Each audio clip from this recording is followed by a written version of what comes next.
Hi, I'm E.D. Lewis, and welcome back to Nocturnal Reviews. And we're back, as you can see, a Dark Shadows review, which this month, Dark Shadows turns 60, so I'm so very excited. By the way, really quick, before we get into today's video, which there will be a segment at the end of the video, a new segment toward the end of the video. And it will go monthly. We'll see how it goes, because maybe it won't be a permanent fixture, it just depends. So, I really quick wanted to say something about my previous video, which was my announcement video for Summer Spooks. There was a detail I did leave out. Maybe I'll make a little short that'll connect with it, talking about this, mentioning this. So, even though the event is 2 weeks, just like last year, you don't have to do both weeks. You can do week 1 or week 2 or both. It's entirely up to you. And that's all I've got to say for it, except for I'm looking forward to everybody who's interested in Summer Spooks. So let's get to our review, and I will have a special Dark Shadows video coming up later this month on a particular date, which will be ironically in the middle of Summer Spooks, but I don't mention Summer Spooks in that video. So it's already filmed, uploaded, all the stuff. So today I'm doing a review on Dark Shadows, Barnabas, Quentin, and the Mummy's Curse by Marilyn Ross. This book was released in 1970. There's some glare. It's okay, I'll have a pop-up of it. Ironically, it was released in April, and that's when I read this, actually, was April. So, that was really cool. And this book came out, I guess it would be, 56 years ago this year. Yeah, right? Sorry, I had to stop and think about that. I think, yeah, 56 years ago, because last year was the 55th anniversary of it. So, it came out the same year as House of Dark Shadows. But anyway, I'm going to read the back of it, which, by the way, this is not the copy I read. I actually have 2 copies. I do have a reader copy, and I think this was the first copy I got. And then I stumbled upon this out in the wild. So this one was a gift, I do believe, and it is in really bad condition. But this is my reading copy. And this is the more pristine. It does have some stuff on it, unfortunately, but, Alright, so I'm going to read the back of the book this time, and I'll be doing some commenting and commentary along the way. So this is when Professor Anthony Collins decides to catalog his Egyptian relics at Collinwood, he brings with him the mummy of King Rehotep, who died over 2,000 years ago. Only the professor knows that Rehotep is really in a state of suspended animation.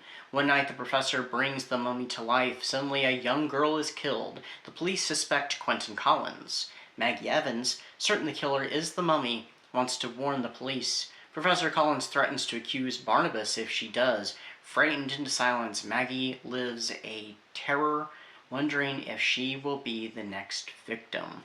So this is the second book, I do believe, in the series to feature Quentin Collins. I think the one right before this was Barnabas Collins and Quentin's Demon, which took place in the 1800s. This one, of course, takes place in late 1969, actually during the month of December. This one does not feature Carolyn, nor Amy, nor Elizabeth, though they're all mentioned. David Collins is in this one, and Roger, of course, Professor Anthony Collins, Barnabas, Maggie, and Quentin Collins, who never goes under the name Quentin Collins. He's under an assumed identity. They do make references that Quentin does have a past at Collinwood, that Roger knows who Quentin is, Barnabas knows who Quentin is. They don't really say, that he's from the 1800s or anything like that. They say that, he's kind of been on the run, and he comes back from time to time, and that he may be afflicted with a werewolf curse. Of course, Barnabas does confirm this, and the town, of course, has their suspicions about Barnabas, and even the family does. And they do reference that, Barnabas's last visit to Collinwood with his servant Hare, which we never see in this one. We do hear about him, but we never see Hare.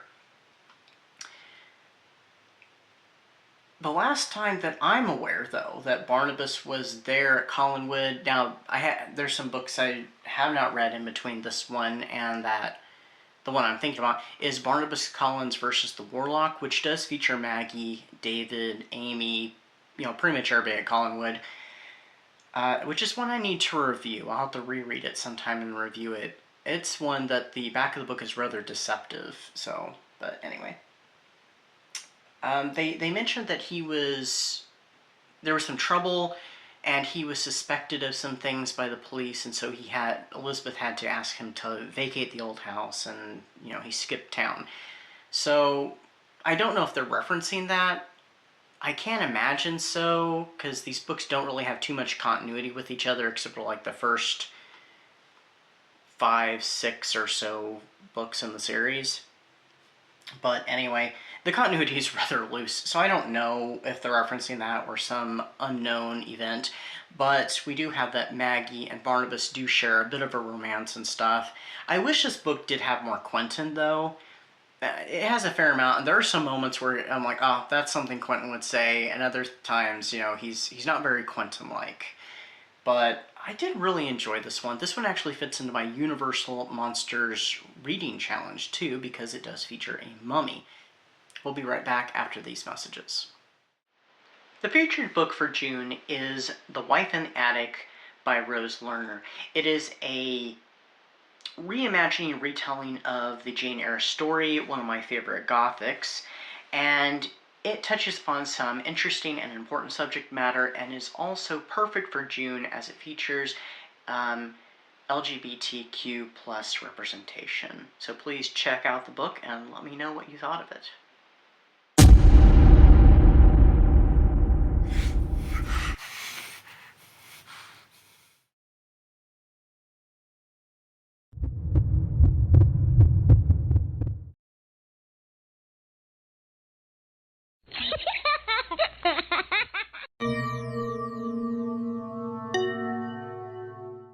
So, the character of Anthony Collins, he's kind of despicable. He's really deceptive too, because he's obsessed with his work. He's obsessed with becoming famous and stuff, and he's the one that asked Maggie to help him since the girls are on vacation. That's why Elizabeth and them are not there, and David is allowed to kind of do skiing, and it's a break from the lessons for basically a holiday break.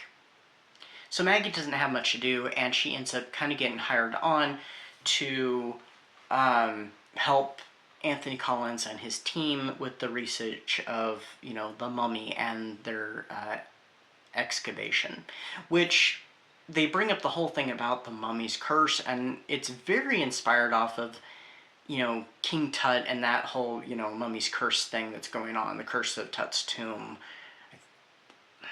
Is that what they called it? I can't remember. It's been a while. So they took a lot of inspiration from that. But there's one night when everybody else is away. They're in Boston and stuff, setting up for exhibits and whatnot. And so he decides to open the casket of King Rahotep. And he has Maggie with him, and he reveals the secrets, and he revives the mummy. And chaos just starts from there. So Maggie is trying to get him to, if they can't catch him or he doesn't, die out in the cold, because the professor's like, oh, no, he'll die in the cold, he won't be able to survive. Definitely shows you more about his character. That she's going to go to the police and stuff, and she says, you'll need to tell the authorities about this. And, she's very quick to accept this, yeah, she's seen it all happen, but she's very quick to accept this, and the whole thing about that Quentin might or might not be a werewolf, which she does have an encounter with the werewolf during one brief scene. Would have made a great, ending in an episode where it leaves that cliffhanger before she gets rescued. It very much did feel like something that would be in the show. So, yeah, things start happening and start escalating, and there is this girl who is attacked, quite obviously, by Barnabas. Of course, Maggie doesn't, believe in the whole vampire thing. Though Barnabas does have a moment where he kind of infers that it is probably true, but she doesn't really accept it nor fully catch on that he's trying to tell her, the rumors are true, but her love for him has just kind of blinded her to it. So, you know, there's where the romantic interest is. It's between Maggie and Barnabas. But Barnabas gets let in on this whole thing, and the professor just kind of pushes it since he attacked that girl. And she, you know, she's fine after the attack. It's just that it kind of spurs some things, and the town's a little edgy about Barnabas because of the thing that happened. Professor Collins just really hangs it over. You know, if you go to the police or you tell anybody about this, I'm gonna, you know, throw Barnabas under the bus, and she can't let that happen. So she ends up doing some detective work of her own and stuff. But I thought this was a really enjoyable one. I gave it 5 stars. This is one of the more popular books, and people genuinely like it, and I understand why. So I do wish there was more Quentin in it. The character that he's going under was what was it? Oh, the name is on the tip of my tongue. I'm trying to find it.